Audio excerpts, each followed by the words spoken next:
I don't think it's too scary, but some people do.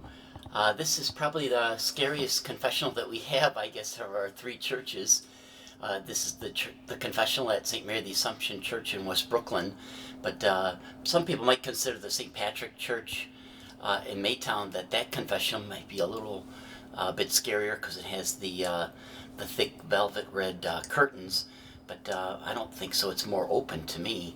But this is the confessional, and we're going to have our first Holy Communicants make their first reconciliation at their retreat this Saturday. And so on Wednesday of June 7th of this week, we'll have our confession practicum in the church in Sublette, just to go over the basics of how to make a good confession and then go through the mechanics of actually entering into the confessional. So I'll give you a little quick tour here of this confessional. So this is where the priest sits, and then there's the control panel here that he controls the lights that control the red lights on the outside of the confessional to tell the penitents when and when not to come in. This is the sliding door that the priest hears the confessional, the confessions through the grating. And there's an old telephone system. I'm not sure if it works too well, but if the persons are hard of hearing, the penitent's hard of hearing, then they can pick up the phone on the other side. So the priest just sits here and controls the light switches on the side. So I'll show you when I push this, it turns on the light for the penitent that they're in the confessional for the face-to-face. So this is where you would sit in the face-to-face part of the confessional, and you can see on the outside here that the light is lit above the doorway, that it's red, that there's a penitent in there. And when I turn that other switch off, then that red light would go off.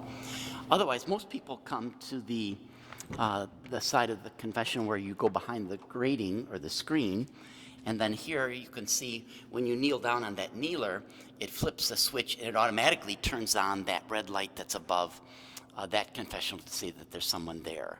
And you can see here this is that sound system, the telephone system that you could pick up if you are hard of hearing. But through the grate, it's impossible to see through the grate to the other side to see who the priest is, or for the priest to tell who you are. So that's the beauty of behind the screen confession, that it's anonymous. And then there's always the act of contrition that's printed on the confessional wall, so that should the person forget their act of contrition or in their nervousness forget what the prayer is, it's always there and it's in big print so that you can read it even in the, because it's a little bit darker when the door is closed.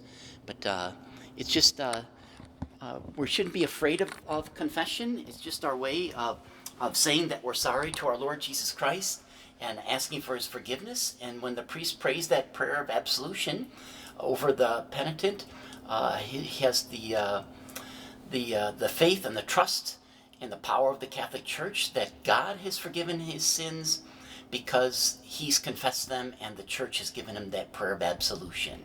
So it's just a great confidence when a person exits the confessional that they're worthy to receive that blessed sacrament, whether it's their first Holy Communion, like our young people on Saturday at Corpus Christi, or if it's our older parishioners that have received the communion thousands of times in their life, they have the confidence to receive our Lord in purity of heart. And God can, of course, work his graces through us when we're in a state of grace to do many good things that our vocation prompts us to do.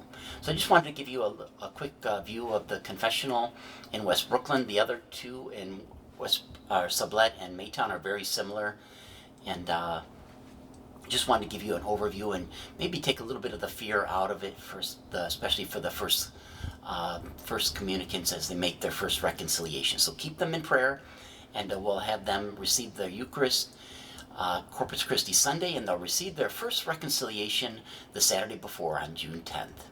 God bless you.